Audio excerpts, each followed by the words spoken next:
Dans notre monde moderne où tout va à 100 à l'heure, l'art du silence semble s'être perdu, effacé par le bourdonnement incessant des conversations, des notifications et du chaos ambiant.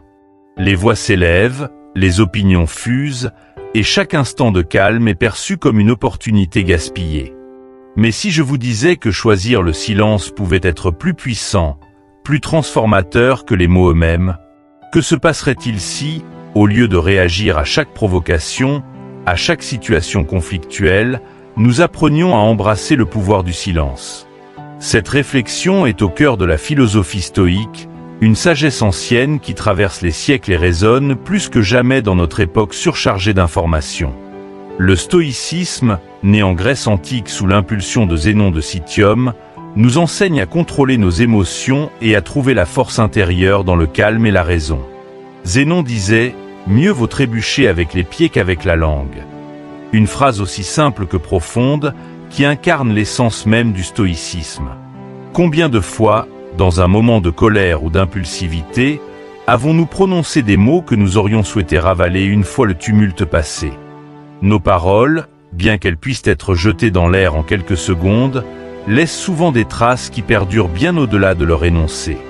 Imaginez ce que nous pourrions accomplir si nous comprenions vraiment la puissance de la réflexion silencieuse, si nous utilisions ce temps de pause pour nous ancrer, observer et répondre de manière mesurée. Ce n'est pas simplement éviter de parler, c'est choisir activement de laisser le silence travailler pour nous, d'en faire un allié dans la quête de paix intérieure et de résilience. À travers les âges, les plus grands sages et penseurs ont prôné la vertu de la retenue, et pour cause. Le silence est plus qu'une absence de mots, c'est une stratégie, un outil de maîtrise de soi qui, bien manié, peut apaiser des conflits, préserver notre dignité et enrichir nos relations. Marcus Aurèle, empereur et stoïcien, soulignait que notre pouvoir ne réside pas dans les événements extérieurs, mais dans notre capacité à maîtriser notre propre esprit.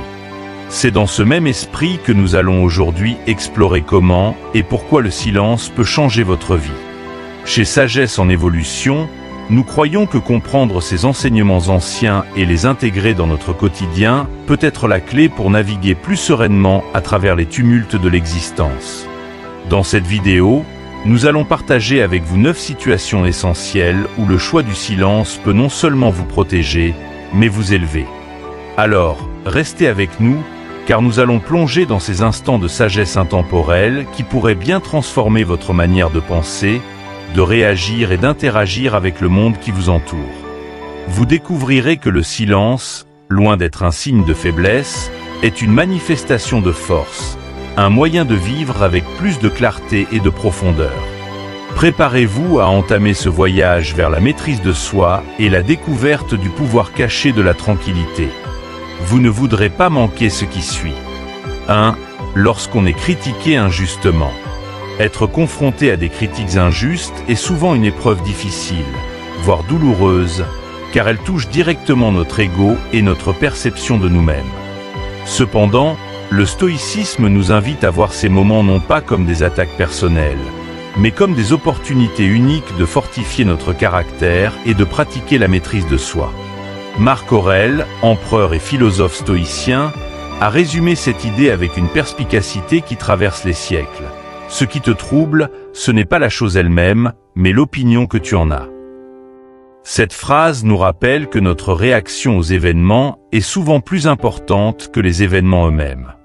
Pour bien comprendre cette leçon, imaginons un contexte courant. Un employé qui reçoit des critiques sévères et infondées de la part de son supérieur. Sa première impulsion pourrait être de se défendre immédiatement, de contre-attaquer ou de sombrer dans le doute. Cependant, en adoptant une approche stoïque, il apprend à faire une pause, à respirer profondément et à analyser la situation avec un regard lucide. La pratique du silence dans de tels moments n'est pas synonyme de passivité ou de faiblesse. Au contraire, elle est le signe d'une grande force intérieure. Cette pause donne la possibilité de décortiquer la critique et d'y trouver, si possible, une parcelle de vérité. Si, par exemple, l'employé découvre que la critique contient un conseil utile, il peut s'en servir pour s'améliorer. Mais si elle n'est que le fruit de l'injustice ou de l'humeur du supérieur, il peut choisir de ne pas la laisser l'atteindre. C'est là que réside le véritable pouvoir du stoïcisme. La capacité de choisir ce qui mérite notre énergie et ce qui doit être laissé de côté. Imaginez la dignité et la sérénité que cela procure. Au lieu de se laisser emporter par une vague de ressentiment, l'employé garde la tête haute et montre que sa confiance en lui n'est pas ébranlée par des jugements extérieurs. Prenons un autre exemple. Une personne active sur les réseaux sociaux qui devient la cible de commentaires négatifs ou de fausses accusations. La première réaction naturelle serait de se justifier, de répondre point par point aux critiques. Mais, à quoi bon? Le stoïcisme nous enseigne qu'il est plus sage de répondre avec le silence et de laisser ses actions et son intégrité prouver ce que les mots ne peuvent exprimer. Lorsque des personnalités publiques choisissent de ne pas réagir aux critiques futiles, cela leur permet non seulement de préserver leur paix intérieure, mais aussi de montrer qu'elles sont suffisamment solides pour que des paroles extérieures glissent sur elles comme l'eau sur une roche. Cela ne signifie pas qu'il faut tout accepter sans broncher. Loin de là.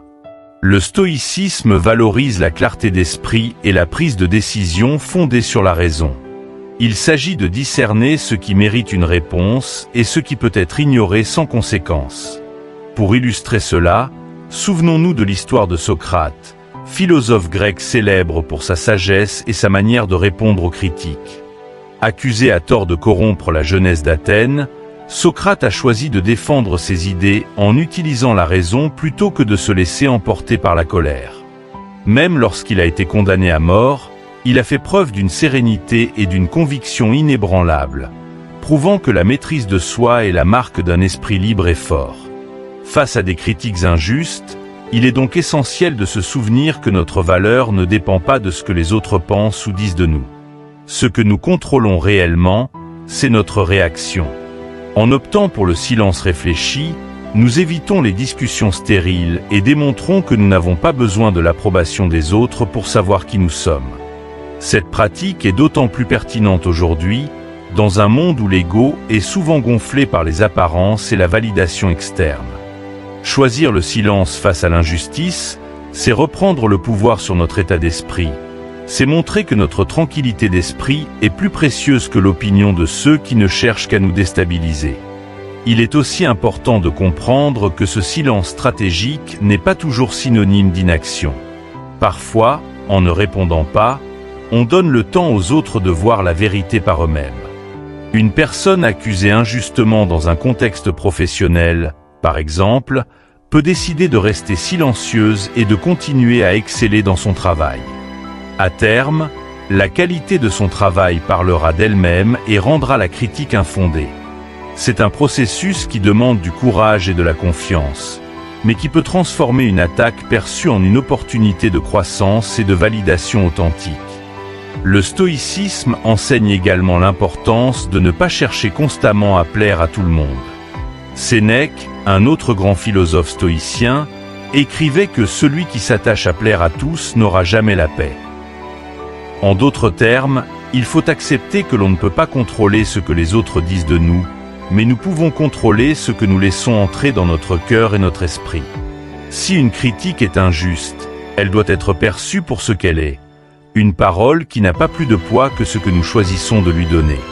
Pour ceux qui s'inspirent de cette philosophie, le résultat est une vie marquée par la stabilité et la sérénité. Au lieu de courir après la justification, le stoïcien choisit de diriger son énergie vers des actions positives et productives. Cette capacité à faire face aux critiques injustes avec un calme immuable inspire non seulement le respect, mais encourage aussi ceux qui nous entourent à suivre notre exemple. Lorsque nous comprenons que nos actions, et non nos paroles, définissent qui nous sommes, nous nous élevons au-dessus des jugements injustes et montrons que notre valeur est inaltérable. En adoptant le silence réfléchi et la retenue stoïcienne, nous nous ouvrons à une nouvelle façon de naviguer dans la vie, où notre paix intérieure n'est jamais compromise par les opinions externes. C'est ainsi que, lorsque nous sommes confrontés à la critique, nous pouvons trouver un chemin vers la paix intérieure et la force de caractère. 2. Face aux vantardises.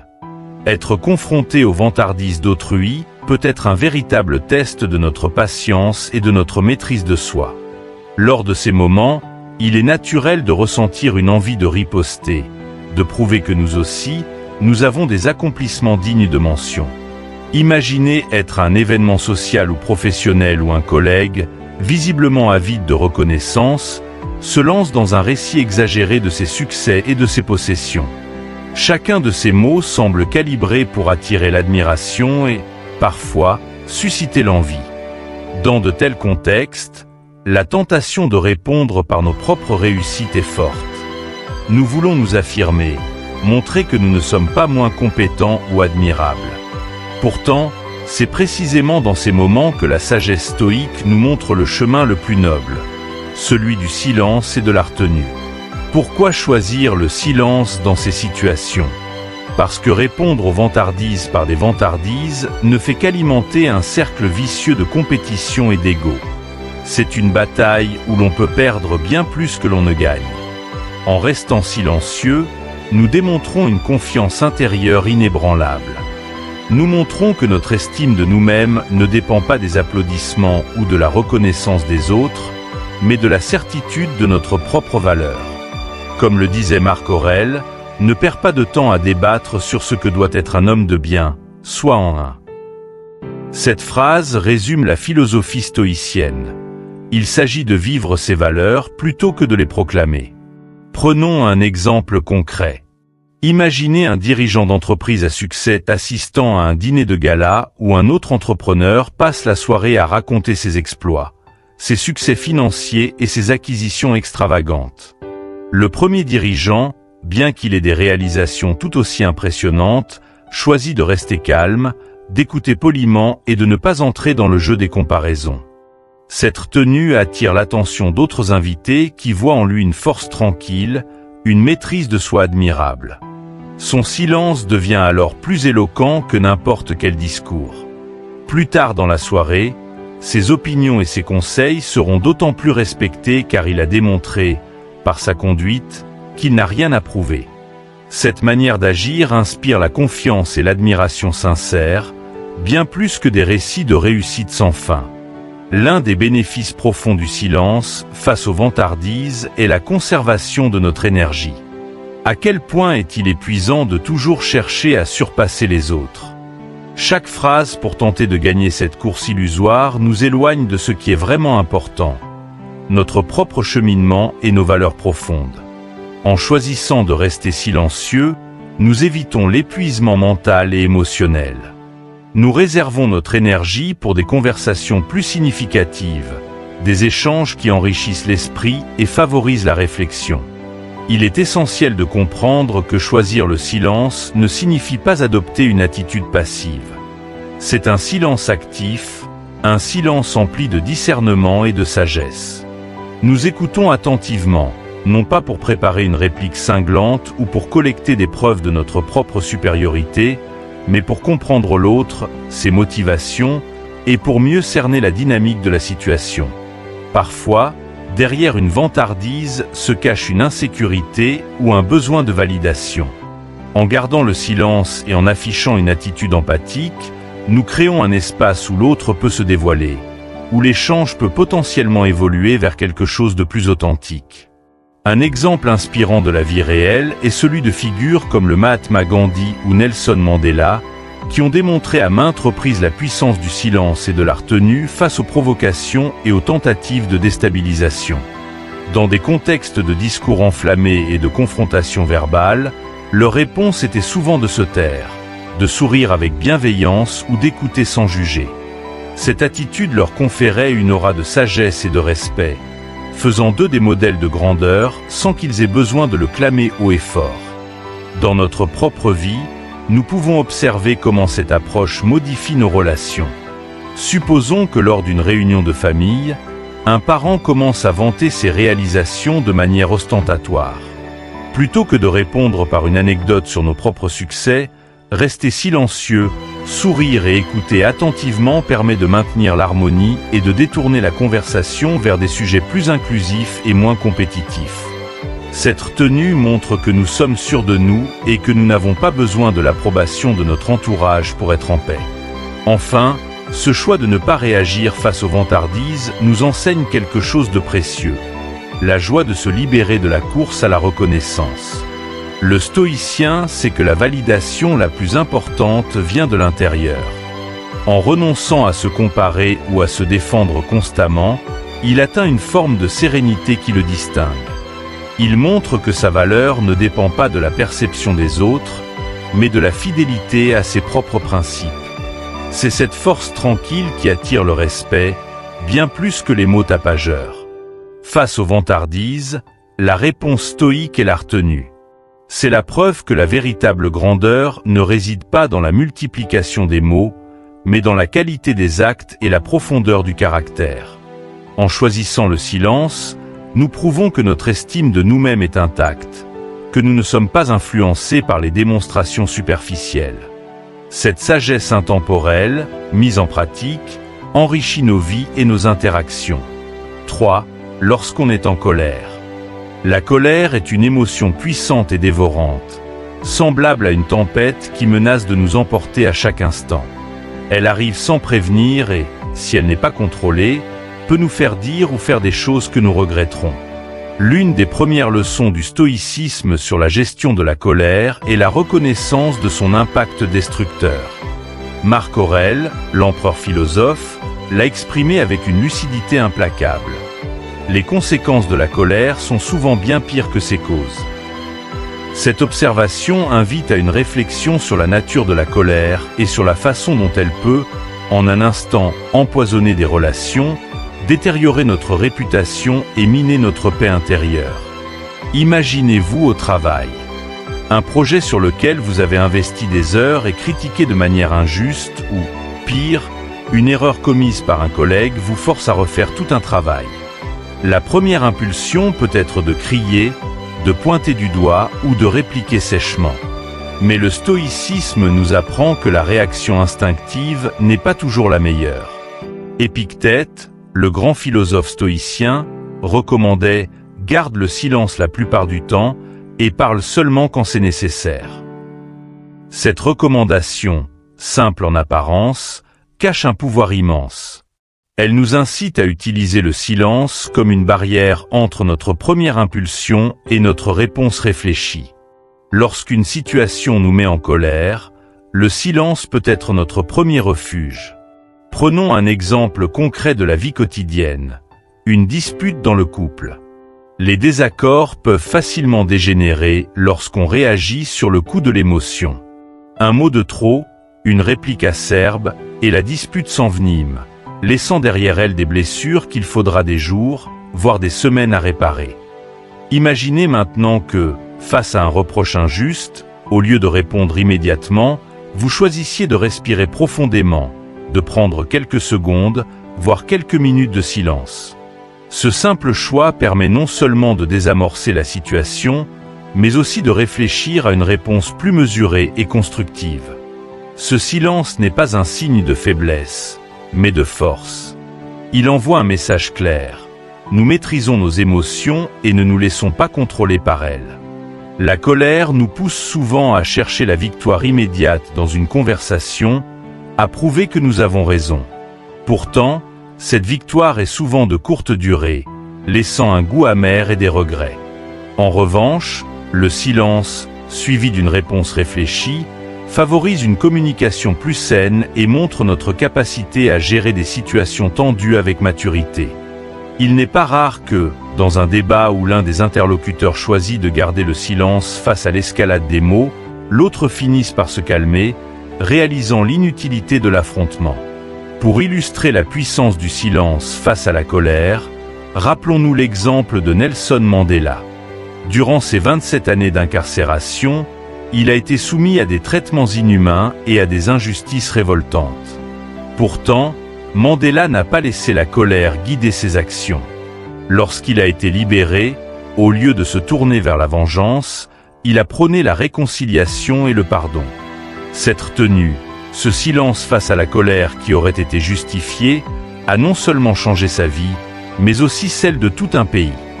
Il a démontré que la maîtrise de soi pouvait être un outil de changement profond, bien plus puissant que l'explosion de l'émotion.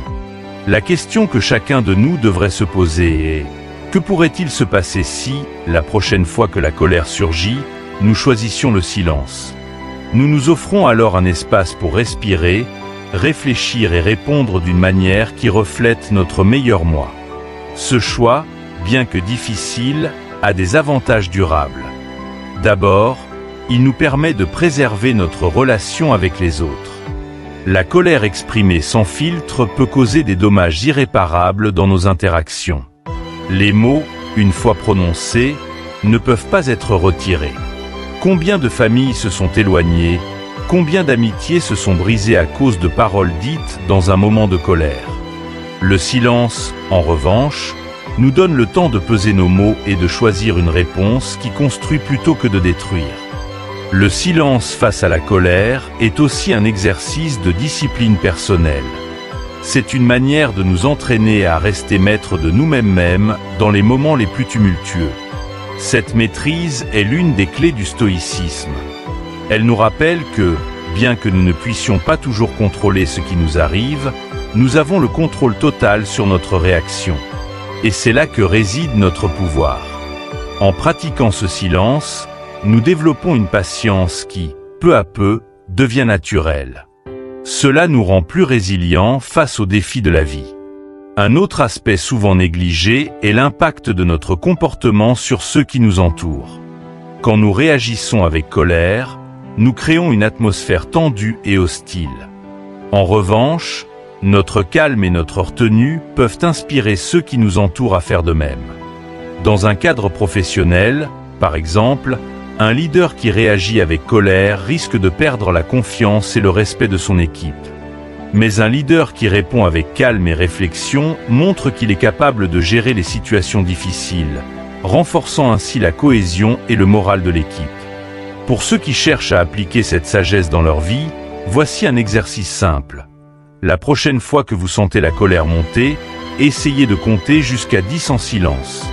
Utilisez ce moment pour observer vos pensées et vos émotions sans jugement. Ce simple décalage peut suffire à éviter une réaction impulsive. Une fois la tempête passée, vous serez plus à même de répondre de manière constructive et d'éviter des conflits inutiles. La colère est une émotion normale et parfois nécessaire, mais elle doit être maîtrisée pour éviter qu'elle ne nous maîtrise. Le stoïcisme, à travers des figures comme Marc Aurèle et Épictète, nous enseigne que le silence peut être notre allié le plus précieux dans ces moments de tourmente. Il nous permet de reprendre le contrôle, de trouver des solutions plus sages et de préserver nos relations. La maîtrise de la colère par le silence est un pas vers une vie plus paisible et plus équilibrée. 4. Au milieu des rumeurs infondées. Les rumeurs infondées peuvent être l'une des expériences les plus perturbantes et stressantes que l'on puisse vivre, car elles frappent au cœur même de notre identité et de notre réputation. Lorsqu'elles commencent à se propager, elles se comportent comme une flamme attisée par le vent. Plus on essaie de les éteindre, plus elles semblent prendre de l'ampleur.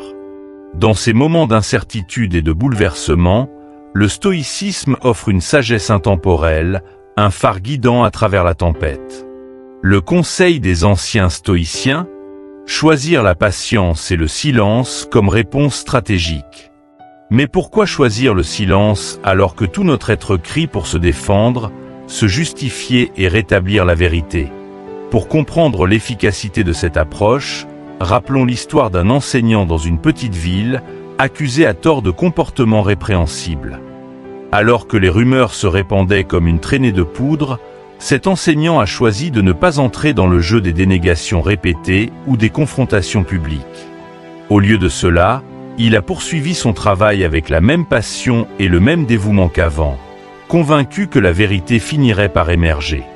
Cette attitude, bien que difficile à maintenir, a envoyé un message fort.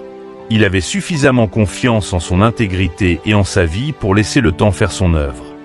Et effectivement, avec le temps, la rumeur s'est estompée, remplacée par le respect renouvelé de la communauté qui admirait sa résilience et sa dignité face à l'adversité. Il peut sembler contre-intuitif de rester silencieux face à des accusations injustes. Pourtant, Le stoïcisme enseigne que notre paix intérieure et notre dignité sont bien plus précieuses que la satisfaction éphémère de se défendre sur le champ. Lorsqu'une rumeur commence, chaque mot prononcé pour la contrer peut être perçu comme une tentative désespérée de se justifier, ce qui alimente souvent encore plus le feu de la méfiance. Au contraire, le silence peut être perçu comme la marque d'une profonde confiance en soi. Cette attitude envoie un message subtil mais puissant. Je sais qui je suis, et la vérité se révélera d'elle-même. Marc Aurèle, empereur et philosophe stoïcien, disait « Tu as le pouvoir de contrôler ton esprit, pas les événements extérieurs. Réalise cela, et tu trouveras la force. » Ce principe s'applique parfaitement à la gestion des rumeurs. Nous ne pouvons pas toujours empêcher les autres de parler de nous, mais nous pouvons choisir comment y répondre. En restant calmes et silencieux, nous montrons que notre valeur n'est pas déterminée par les opinions des autres.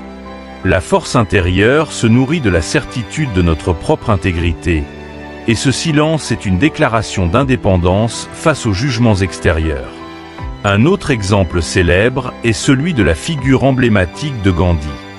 Bien qu'il ait été la cible de nombreuses fausses accusations et calomnies pendant sa lutte pour l'indépendance de l'Inde, Gandhi répondait souvent par le silence. Il croyait que l'inaction verbale pouvait être plus éloquente que n'importe quel discours. Sa manière d'agir a inspiré des millions de personnes et a démontré que la patience et la rectitude morale sont parfois plus puissantes que n'importe quelle tentative de se justifier. Le silence, cependant, ne signifie pas l'inaction. Pendant que l'enseignant de notre histoire continuait à faire son travail ou que Gandhi poursuivait sa lutte pacifique, leur silence était accompagné d'actions cohérentes et positives qui parlaient pour eux. En d'autres termes, leur vie, leurs œuvres et leurs engagements prenaient la parole à leur place. Cette leçon est cruciale. Rester silencieux ne veut pas dire se soumettre passivement aux rumeurs, mais plutôt se concentrer sur ce qui est important, nos actions, nos valeurs et notre intégrité, plutôt que sur la dissipation des malentendus. Pourquoi cela fonctionne-t-il? Parce que le temps et la constance finissent par exposer la vérité. Une rumeur est comme une ombre. Elle peut sembler menaçante, mais elle est insubstantielle et disparaît lorsqu'elle est confrontée à la lumière de la vérité. Lorsqu'une personne reste silencieuse face à des accusations infondées et maintient une conduite irréprochable, ceux qui l'entourent finissent souvent par voir la rumeur pour ce qu'elle est, un bruit sans fondement. Il ne s'agit pas ici de nier que cela peut être frustrant ou douloureux. Chaque moment de silence peut être une bataille intérieure contre l'envie de se défendre, de corriger l'injustice perçue. Mais cette tenue est ce qui sépare la réaction impulsive de la réponse réfléchie et stoïque. Nous pouvons transposer cette idée à notre vie quotidienne. Supposons qu'au travail, un collègue répande une rumeur selon laquelle vous n'avez pas contribué de manière significative à un projet. Votre première impulsion pourrait être d'envoyer un email à toute l'équipe pour rectifier les faits. Cependant, une telle réponse peut sembler agressive et pourrait même inciter certains à douter de votre version des faits. Au lieu de cela, continuez à travailler de manière assidue et laissez la qualité de votre travail et l'éthique dont vous faites preuve parler pour vous est souvent plus efficace. Avec le temps, vos collègues et supérieurs comprendront que vos actions contredisent la rumeur. La patience et la cohérence seront vos meilleurs alliés. En restant silencieux, nous apprenons également une autre leçon stoïque essentielle, le détachement. Épictète nous rappelle que ce qui trouble les hommes, ce ne sont pas les choses elles-mêmes, mais les jugements qu'ils portent sur ces choses. Les rumeurs ne peuvent nous toucher que dans la mesure où nous les laissons nous atteindre. En apprenant à détacher notre valeur personnelle des opinions instables et fluctuantes des autres, nous développons une paix intérieure inébranlable. Cependant, il est important de nuancer. Rester silencieux ne signifie pas éviter de s'exprimer lorsque cela est nécessaire, en particulier si la rumeur a des conséquences tangibles sur notre vie ou notre carrière. Dans ces cas, une clarification mesurée et réfléchie peut être appropriée, mais elle doit être faite avec calme et assurance, sans montrer de signes d'agitation ou de vulnérabilité. C'est la différence entre parler pour clarifier et parler pour se justifier. Enfin, en choisissant de répondre par le silence face aux rumeurs, nous enseignons aussi aux autres à agir avec dignité. Nous montrons que la véritable force ne réside pas dans la réactivité, mais dans la constance et la confiance en soi. Cette attitude inspire le respect et peut même inciter ceux qui propagent des rumeurs à remettre en question leur propre comportement. Choisir le silence face aux rumeurs infondées est un acte de courage et de confiance en soi. C'est un rappel que, quoi qu'il se passe autour de nous, nous sommes les gardiens de notre paix intérieure. En cultivant cette patience et cette maîtrise de soi, nous naviguons à travers les turbulences de la vie avec grâce et détermination. 5. Face à la perte. La perte est une expérience universelle qui nous touche tous à un moment ou à un autre de la vie, qu'il s'agisse de la perte d'un être cher, d'un emploi, d'une opportunité précieuse ou même de la rupture d'une relation importante. Le vide laissé par une telle perte peut être accablant, plongeant notre esprit dans le chaos et notre cœur dans la douleur. Mais c'est précisément dans ces moments de tumulte intérieur que le stoïcisme offre une perspective salutaire et des outils précieux pour naviguer à travers la souffrance. Sénèque, un des plus grands penseurs stoïciens, a écrit avec une profondeur inégalée: « Le jour dont nous avons peur comme étant notre dernier est le jour de la naissance de l'éternité. » Cette citation nous invite à envisager la perte non pas comme une fin définitive, mais comme une transformation, un passage qui fait partie du grand cycle de la vie. Lorsque nous faisons face à la perte, notre premier instinct est souvent de combler le vide laissé par ce qui nous manque, de nous distraire de la douleur ou de nous plonger dans une activité incessante pour ne pas ressentir le chagrin. Pourtant, le stoïcisme nous enseigne qu'il y a une immense sagesse à s'asseoir en silence avec notre douleur, à l'accueillir et à l'observer sans jugement. Ce silence, loin d'être une forme de résignation, est un espace sacré où nous pouvons véritablement commencer à comprendre notre perte et à nous reconnecter avec nous-mêmes. C'est dans ces moments de calme que nous nous permettons de ressentir pleinement la tristesse, non pas pour nous y complaire, mais pour la transcender. Un exemple poignant de cette pratique est celui de l'auteur C.S. Lewis, qui a écrit à grief Observed après la mort de sa femme. Lewis décrit avec une honnêteté brutale la profondeur de son chagrin et le vide immense qu'il ressentait. Mais ce qui rend son témoignage particulièrement stoïque, c'est qu'il ne fuit pas ce vide. Il l'observe, il s'y plonge, et il en tire des leçons sur la fragilité et la beauté de l'existence. Ce processus d'introspection silencieuse lui a permis de transformer sa douleur en une compréhension plus profonde de l'amour et de la vie elle-même.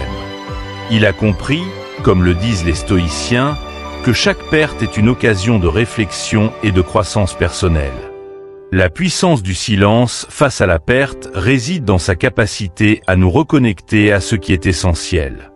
Lorsque nous sommes en deuil, il est tentant de remplir le silence par des mots, des larmes, ou même des récriminations contre l'injustice de la vie.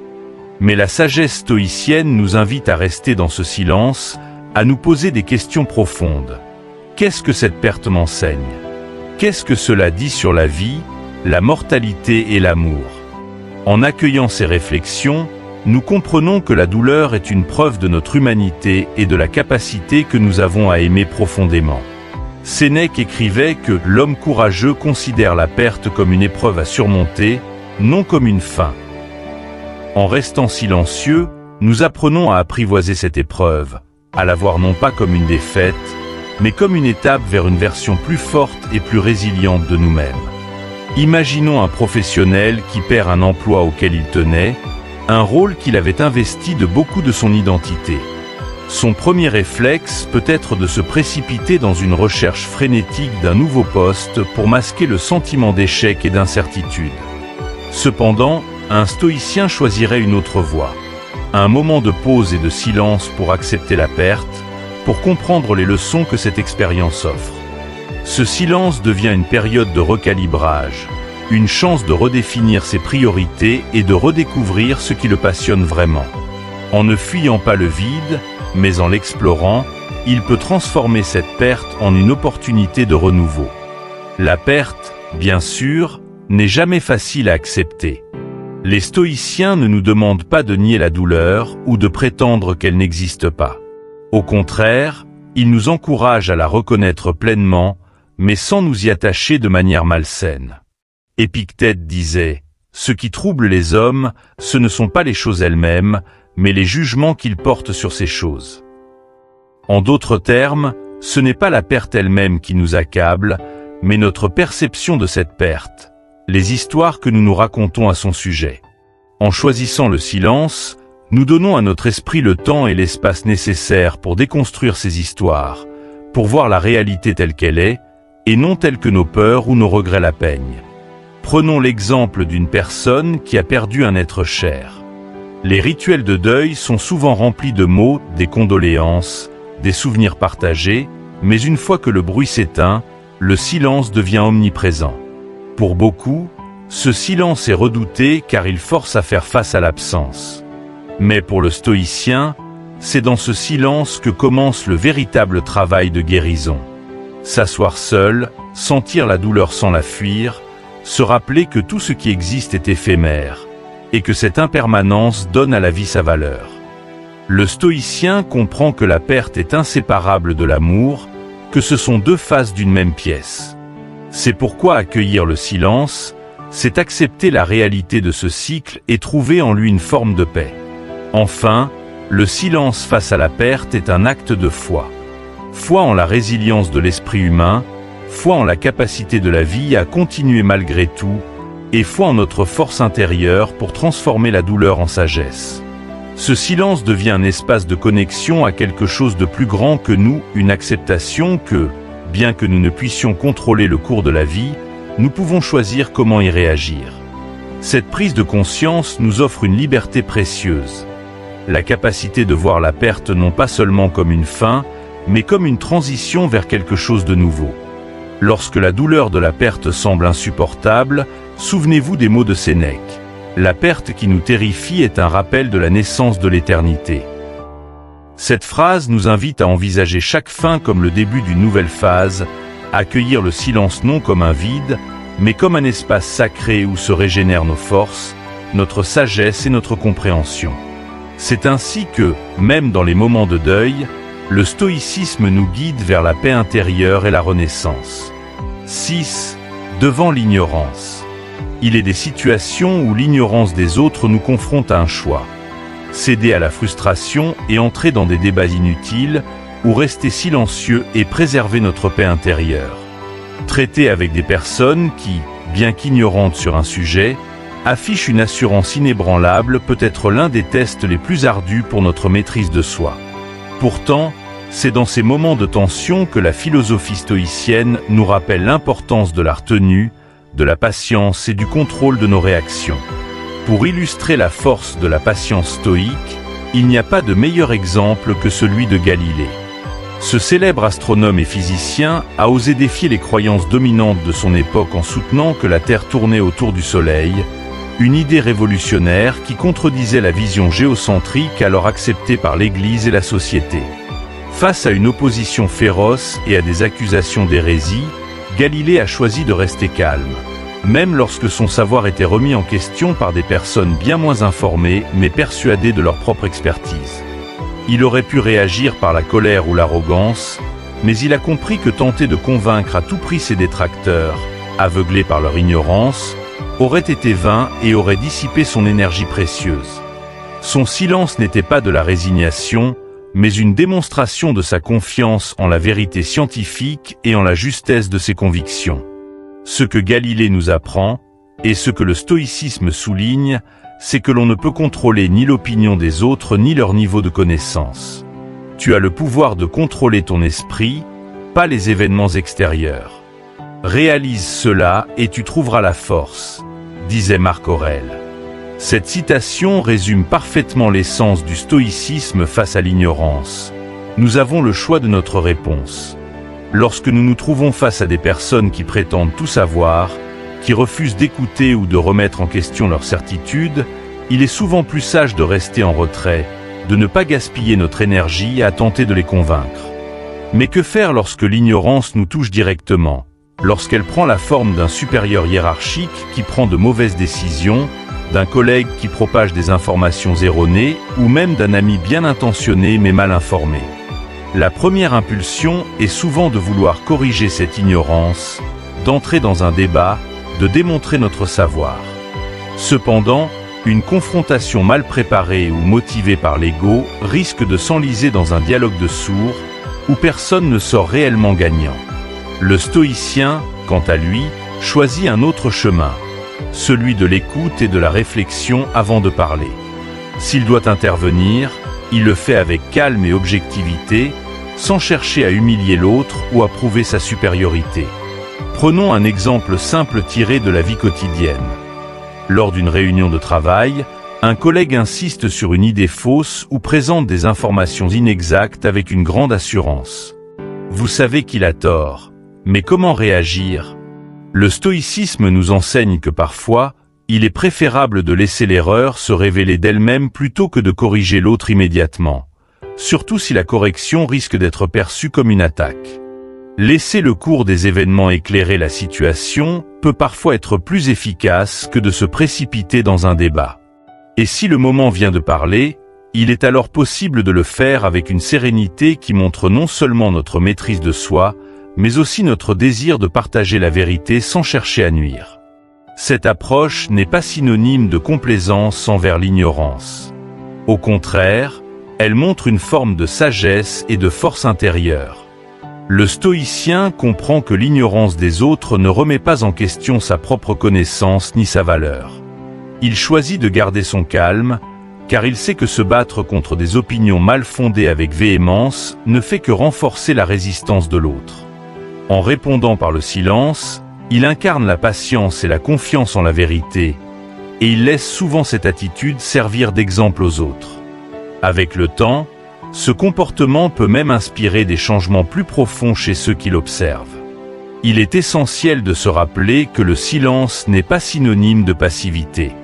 En restant calme face à l'ignorance, nous ne la tolérons pas, mais nous choisissons de ne pas lui accorder plus de poids qu'elle n'en mérite. En ne nous laissant pas entraîner dans des disputes inutiles, nous préservons notre énergie et notre santé mentale.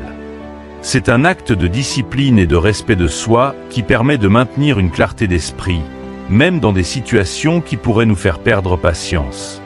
Galilée, par sa retenue et son calme face à l'ignorance de ses accusateurs, a finalement laissé son travail parler pour lui. Sa patience a payé, car, des années plus tard, ses découvertes ont été confirmées et reconnues. Cette leçon nous montre que la vérité finit souvent par triompher d'elle-même, et que ceux qui gardent leur calme et agissent selon leurs principes sont récompensés par la reconnaissance posthume de leur sagesse. Dans nos vies, nous pouvons apprendre de cet exemple et des enseignements de Marc Aurèle. Lorsque nous nous trouvons face à l'ignorance, il est utile de nous demander « Est-ce que cela vaut vraiment la peine de m'engager dans ce débat ?» Si la réponse est non, le silence devient alors une réponse active. Un choix qui montre que nous avons le contrôle de nous-mêmes et que nous valorisons notre tranquillité d'esprit plus que le besoin de prouver quelque chose. En adoptant cette attitude, nous renforçons notre propre sagesse et montrons aux autres qu'il existe une manière plus noble de naviguer à travers les défis de la vie. Ainsi, en restant silencieux et en cultivant la patience face à l'ignorance, nous démontrons notre engagement à la sagesse stoïcienne. Nous faisons le choix conscient de préserver notre paix intérieure et de ne pas nous laisser entraîner par la frustration. Cette approche non seulement protège notre bien-être, mais elle inspire également le respect et l'admiration de ceux qui nous entourent. C'est la force de l'esprit qui, en ne cherchant pas toujours à triompher par les mots, triomphe par la sérénité. 7. Face aux rumeurs. Les rumeurs, ces murmures insidieux qui se propagent dans l'ombre, peuvent ébranler même les âmes les plus fortes. Elles peuvent mettre en péril des relations, entacher des réputations durement bâties et semer le doute là où régnait la confiance. Pourtant, face à ces défis, le stoïcisme propose une approche surprenante et efficace, le silence. Choisir de ne pas répondre aux rumeurs, même lorsqu'elles semblent fausses et injustes, est une démonstration de force intérieure et de confiance en soi. Comme le disait Épictète, si quelqu'un dit du mal de toi et que c'est vrai, corrige-toi. Si c'est faux, riant. Cette philosophie nous rappelle que notre tranquillité d'esprit est bien plus précieuse que la lutte pour rétablir notre image à chaque accusation. Imaginez un leader dans un environnement professionnel où des rumeurs sur ses intentions ou ses compétences circulent. Il serait tentant de vouloir se défendre immédiatement, de convoquer des réunions pour clarifier sa position ou de répondre par des messages soigneusement élaborés. Pourtant, un leader stoïque sait que le meilleur moyen de dissiper les rumeurs est de rester concentré sur ses actions et ses valeurs. Le silence devient alors un acte de confiance en soi, un moyen de montrer que l'on n'a pas besoin de se justifier constamment parce que l'essence de qui l'on est reste inchangée, peu importe ce que disent les autres. Prenons l'exemple historique de figures comme Abraham Lincoln, souvent la cible de critiques et de rumeurs acerbes. Lincoln, au lieu de répondre aux attaques personnelles, choisissait de continuer son travail avec la même détermination et la même vision. Ses actions, marquées par sa droiture et son engagement envers la justice, ont fini par parler plus fort que n'importe quelle rumeur. En se concentrant sur ce qui était sous son contrôle, son comportement et ses décisions, il a montré que la vérité finit toujours par émerger. C'est là une leçon précieuse. Lorsque les rumeurs nous entourent, notre meilleure défense est de persévérer dans la droiture et de laisser le temps et la réalité montrer qui nous sommes réellement. Le silence face aux rumeurs peut sembler inconfortable, car il va à l'encontre de notre instinct naturel de nous défendre. Lorsqu'une fausse accusation est portée contre nous, l'envie de réagir, de corriger et de se justifier peut être irrésistible. Cependant, il faut se rappeler que répondre à des rumeurs, c'est parfois leur accorder plus d'importance qu'elles n'en méritent.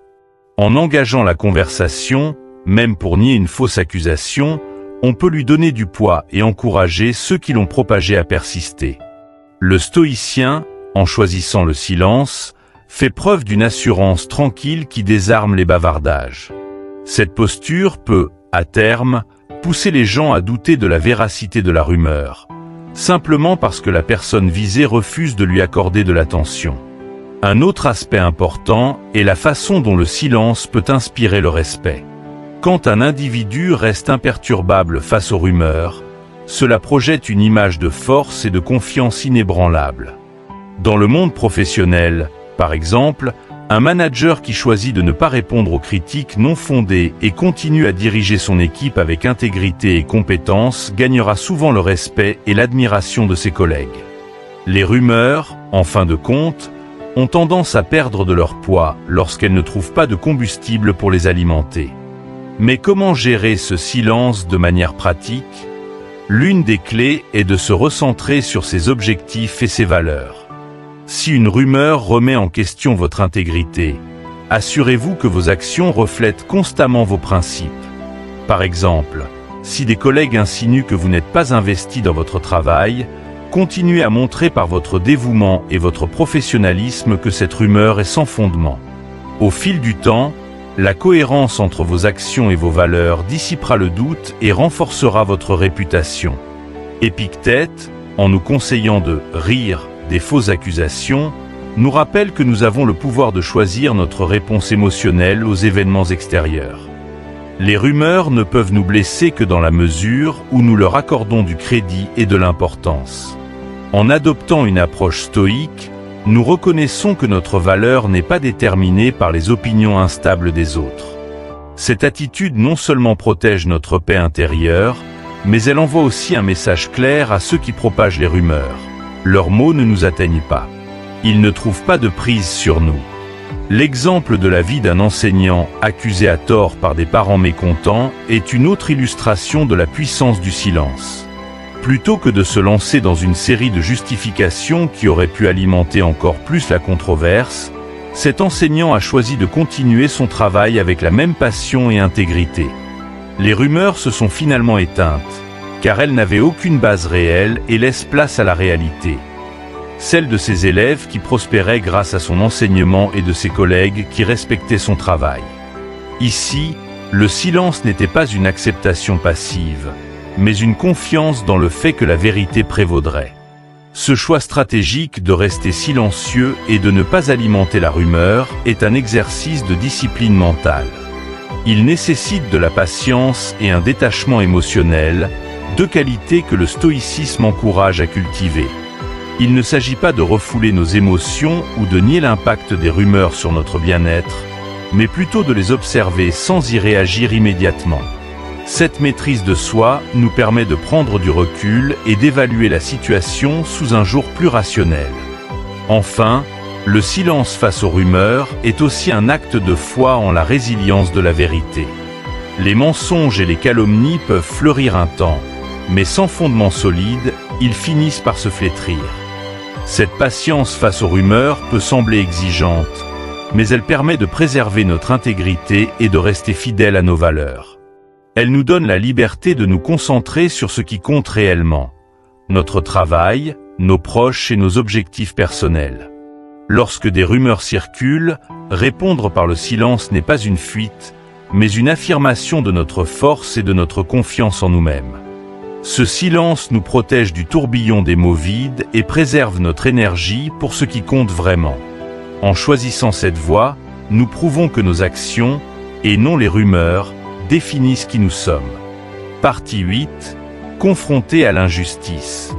L'injustice est l'une des épreuves les plus difficiles à affronter, car elle touche non seulement notre sens de l'équité, mais elle peut aussi éveiller des émotions profondes telles que la colère, le ressentiment et le désir de vengeance.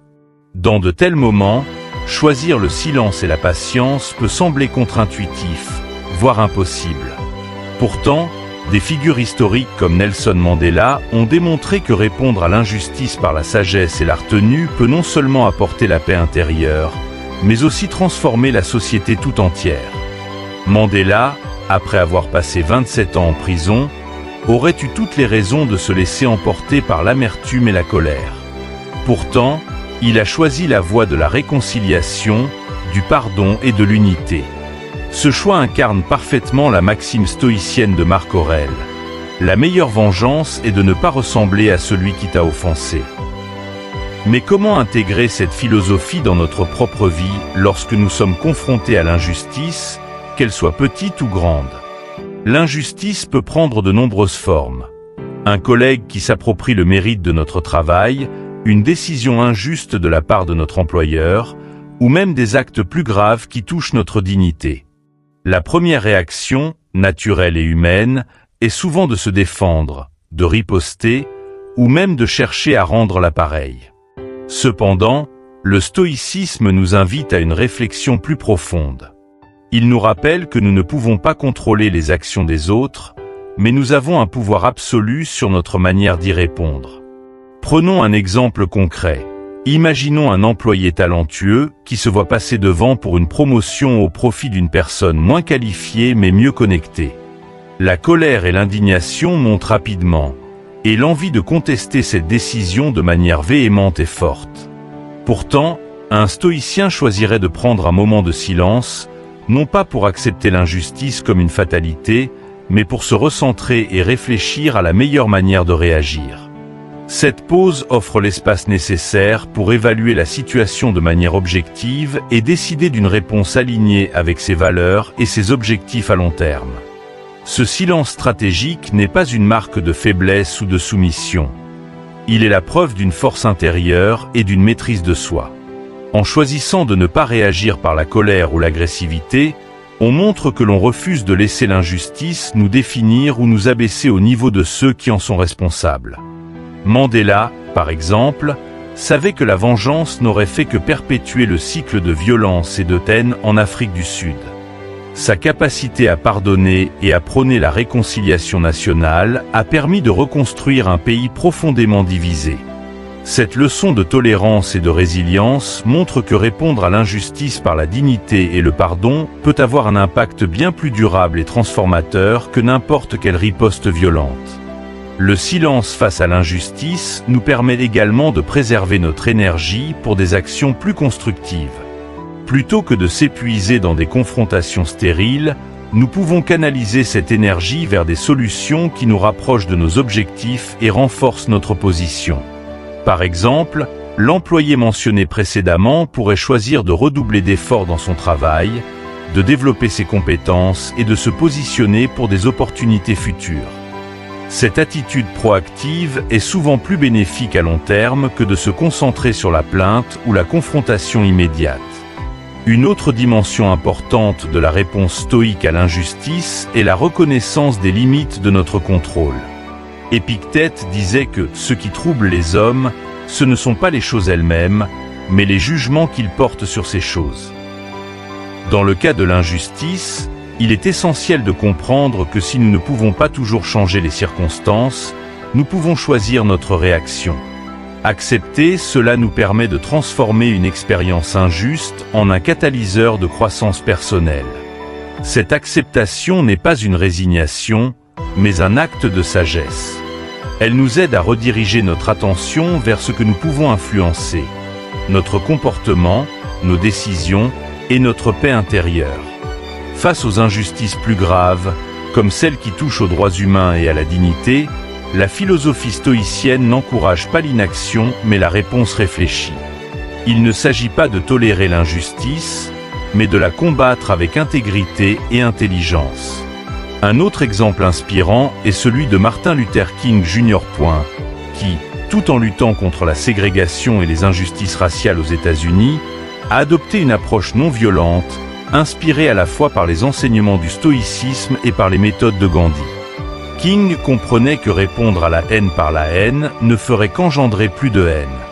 Son choix de mener un combat pacifique, empreint de dignité et de patience, a changé le cours de l'histoire et a permis des avancées significatives pour les droits civiques.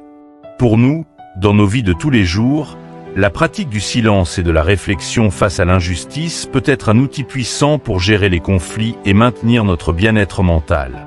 Au lieu de laisser la colère et le ressentiment empoisonner notre esprit, nous pouvons choisir de rester calmes, de réfléchir et de trouver des solutions qui respectent nos valeurs tout en affirmant notre dignité. Cela ne signifie pas que nous ignorons l'injustice, mais que nous la traitons de manière à préserver notre intégrité.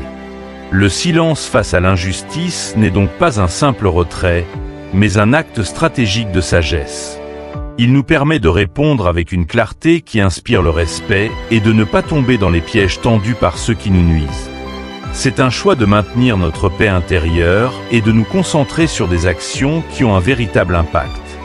Et comme le rappelle Marc Aurèle, la meilleure vengeance, c'est de ne pas ressembler à celui qui t'a offensé. En appliquant cette maxime, nous choisissons de ne pas céder à la haine ou à la vengeance, mais de cultiver des réponses qui construisent plutôt que de détruire. En fin de compte, l'injustice, bien que douloureuse, peut être une opportunité de croissance et de réflexion. En choisissant le silence et la patience, nous nous donnons la chance de voir au-delà de l'immédiateté de la douleur et de trouver des solutions qui renforcent notre caractère et notre détermination. La prochaine fois que nous serons confrontés à une injustice, réfléchissons à la manière dont nous pouvons réagir non pas avec impulsivité, mais avec la sagesse et la retenue qui nous élèvent. 9. Comment gérer les insultes? Les insultes, qu'elles soient subtiles ou directes, sont des attaques contre notre ego qui peuvent nous déstabiliser et nous pousser à réagir impulsivement.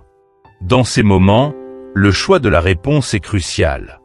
Épictète, l'un des grands philosophes stoïciens, offrait un conseil profond: comprendre que notre esprit est complice de l'offense s'il se laisse entraîner par elle. Cette phrase, simple en apparence, renferme une vérité puissante. L'insulte ne prend du pouvoir que si nous lui en donnons. Elle nous rappelle que, même face à l'humiliation ou à la provocation, nous avons le choix de notre réponse. Prenons un exemple courant. Un collègue au travail qui, lors d'une réunion, critique ouvertement une de vos idées de manière sarcastique ou méprisante. L'instinct immédiat pourrait être de riposter, de prouver sa supériorité par une réplique acerbe ou de se justifier. Cependant, en répondant à l'insulte, nous entrons dans un jeu où la colère et l'ego dominent, un jeu qui ne fait que dégrader l'échange et nuit à notre image. En choisissant le silence, nous montrons une maîtrise de soi qui laisse souvent l'assaillant déconcerté et qui, aux yeux des observateurs, nous place dans une position de dignité et de force. Gandhi est l'incarnation parfaite de cette philosophie. Face à l'oppression et aux insultes, que ce soit verbalement ou physiquement, il choisissait de rester silencieux et pacifique. Cette réaction déstabilisait ses adversaires et montrait au monde entier que la véritable force n'est pas dans la violence ou la réactivité, mais dans la capacité à rester imperturbable face aux attaques. Son silence n'était pas un signe de faiblesse, mais un témoignage de son engagement inébranlable envers ses principes. Cette manière de répondre aux insultes par le calme et la retenue a inspiré des millions de personnes à travers le monde et a changé la trajectoire de la lutte pour l'indépendance de l'Inde. Lorsqu'on reçoit une insulte, le silence permet de briser la dynamique de l'attaque. L'assaillant, s'attendant à une réaction, peut se retrouver déstabilisé par l'absence de réponse. Cette non-réactivité crée une situation où l'insulte perd son efficacité, laissant l'initiateur de l'offense face à lui-même, souvent confus ou en proie à un sentiment de malaise. Paradoxalement, ce silence peut aussi inciter l'autre personne à réfléchir à ses propres actions et à leur impact, créant un espace propice à la prise de conscience et à la remise en question. Au-delà de l'effet sur l'agresseur, le silence nous protège de nous-mêmes. Il est facile, dans un moment de colère, de prononcer des mots que l'on regrettera plus tard. L'insulte répondue par une autre insulte ne fait qu'escalader le conflit et détériore nos relations et notre tranquillité d'esprit. Se taire, c'est s'accorder le temps de respirer, de réfléchir et de se demander : cette attaque mérite-t-elle vraiment une réaction de ma part ? Qu'est-ce que j'ai à gagner à répondre ? Le plus souvent, la réponse est négative. Le silence, en revanche, nous permet de préserver notre paix intérieure et de montrer que nous ne sommes pas à la merci de nos émotions. Marc Aurèle écrivait : « La meilleure vengeance est de ne pas ressembler à celui qui t'a offensé. » Cette citation prend tout son sens dans le contexte des insultes. Répondre par le silence, c'est refuser de descendre au niveau de l'agresseur. C'est choisir de ne pas se laisser entraîner par le ressentiment ou la colère. Cette réponse démontre une force intérieure qui dépasse celle de toute réplique verbale. Nous montrons que nous sommes capables de contrôler notre esprit, de rester fidèles à nos valeurs, et de ne pas laisser les paroles blessantes des autres nous définir. Il est intéressant de noter que le silence face aux insultes est souvent perçu par les autres comme un signe de maturité et de sagesse. Dans un contexte professionnel, par exemple, un employé ou un leader qui ne se laisse pas déstabiliser par les attaques personnelles gagne souvent en respect et en crédibilité. Le silence montre que l'on a suffisamment confiance en soi pour ne pas avoir besoin de se défendre ou de se justifier à chaque provocation. Cette attitude inspire ceux qui nous entourent et crée un environnement où la dignité et le respect mutuel sont valorisés. Cependant, choisir le silence ne signifie pas ignorer l'impact des insultes sur nous-mêmes. Il est naturel de ressentir de la douleur ou de la frustration lorsqu'on est attaqué. La clé est de reconnaître ses émotions sans y réagir immédiatement. Le stoïcien n'est pas insensible, mais il pratique le détachement. Il observe l'insulte pour ce qu'elle est, une projection des frustrations ou des faiblesses de l'autre, et non un reflet de sa propre valeur. Cette prise de recul permet de conserver la clarté d'esprit nécessaire pour naviguer dans des situations tendues sans se laisser submerger par l'émotion. L'une des façons de développer cette maîtrise de soi est de s'entraîner à répondre intérieurement par la réflexion plutôt que par l'action immédiate. Lorsqu'une insulte nous est adressée, prendre quelques secondes pour respirer profondément, se rappeler les enseignements d'Épictète ou de Marc Aurèle, et décider de ne pas réagir tout de suite peut faire toute la différence. Cette pause nous aide à renforcer notre capacité à choisir une réponse réfléchie, que ce soit par le silence ou, lorsque cela est nécessaire, par des mots mesurés et justes. Dans certains cas, répondre à une insulte par le silence peut même ouvrir la voie à un dialogue plus authentique. L'agresseur, voyant que sa tentative de provoquer n'a pas fonctionné, peut être amené à reconsidérer son comportement. Cela crée un espace où la conversation peut évoluer vers quelque chose de plus constructif. Dans d'autres situations, le silence suffit à clôturer l'échange et à préserver notre énergie pour des interactions plus positives et enrichissantes. Enfin, choisir le silence face aux insultes est une manière de cultiver la paix intérieure et de préserver notre dignité. C'est une démonstration de confiance en soi, une affirmation silencieuse que notre valeur ne dépend pas des opinions ou des mots blessants des autres. C'est un choix qui nous permet de rester fidèles à nous-mêmes, de ne pas laisser les provocations nous détourner de notre chemin, et de continuer à avancer avec dignité et assurance. Les insultes, bien que souvent blessantes, n'ont de pouvoir que celui que nous leur donnons. En choisissant le silence, nous montrons une maîtrise de nous-mêmes qui désarme et élève. Nous rappelons aux autres et à nous-mêmes que notre esprit est fort, indépendant et libre des jugements extérieurs. En intégrant cette pratique dans notre vie quotidienne, nous cultivons la résilience et la tranquillité d'esprit, des qualités qui nous rendent plus forts face aux défis de la vie. La vie moderne nous expose à une multitude de défis, des conflits interpersonnels, des moments de perte, des rumeurs qui entachent notre réputation et des insultes qui mettent à l'épreuve notre maîtrise de soi.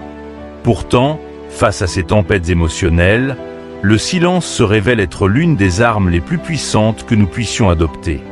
Ce n'est pas un silence de soumission ou de faiblesse, mais un silence réfléchi, empreint de force et de sagesse.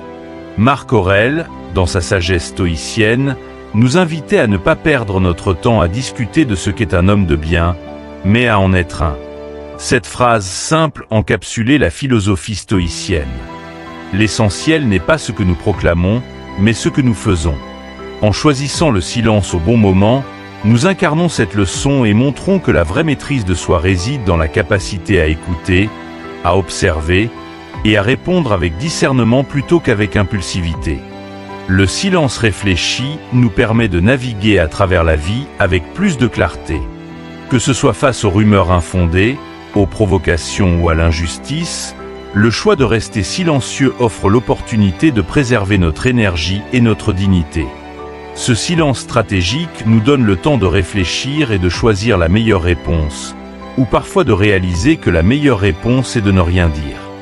Ainsi, nous démontrons une confiance en nous-mêmes qui ne dépend ni des jugements ni des actions des autres. L'exemple de Nelson Mandela, qui a répondu à des décennies d'injustice par la réconciliation, ou celui de Gandhi, qui a utilisé le silence face aux insultes comme une forme de résistance pacifique, montre que cette attitude peut même changer le cours de l'histoire. À notre propre échelle, nous pouvons utiliser ces enseignements pour inspirer les autres, créer des relations plus saines et affirmer notre autorité morale. Intégrer le silence dans notre quotidien demande de la pratique et de la patience, mais les bénéfices en valent la peine. La paix intérieure que l'on gagne en choisissant de ne pas répondre à chaque attaque, à chaque critique injustifiée, est inestimable. Elle nous permet de nous ancrer dans nos valeurs et de vivre une vie plus alignée et plus harmonieuse. Et cette paix intérieure rayonne vers ceux qui nous entourent, inspirant la même force et la même retenue. En choisissant le silence, nous montrons que nous sommes des êtres pensants et réfléchis, capables de transcender l'instinct de réagir immédiatement. Nous offrons un exemple de maîtrise de soi et de sagesse qui peut encourager d'autres à faire de même. Alors, que ce soit dans un contexte professionnel où un collègue cherche à vous déstabiliser, ou dans votre vie personnelle face à des défis plus intimes, n'oubliez pas l'enseignement stoïcien. Choisissez le silence comme une expression de votre force et non de votre faiblesse. Permettez à votre calme de parler à votre place, et laissez vos actions illustrer vos valeurs. Si ces principes vous ont touché et vous ont aidé à voir la vie sous un autre angle, continuez à les explorer et à les pratiquer. Partagez cette vidéo avec ceux qui, comme vous, pourraient bénéficier de ces enseignements intemporels. Et pour ne rien manquer de nos prochaines leçons sur la sagesse et la philosophie stoïcienne, n'oubliez pas de vous abonner à notre chaîne Sagesse en Évolution, de cliquer sur la cloche de notification et d'aimer cette vidéo. Votre soutien nous aide à diffuser ces idées et à construire ensemble un espace de réflexion et de paix intérieure.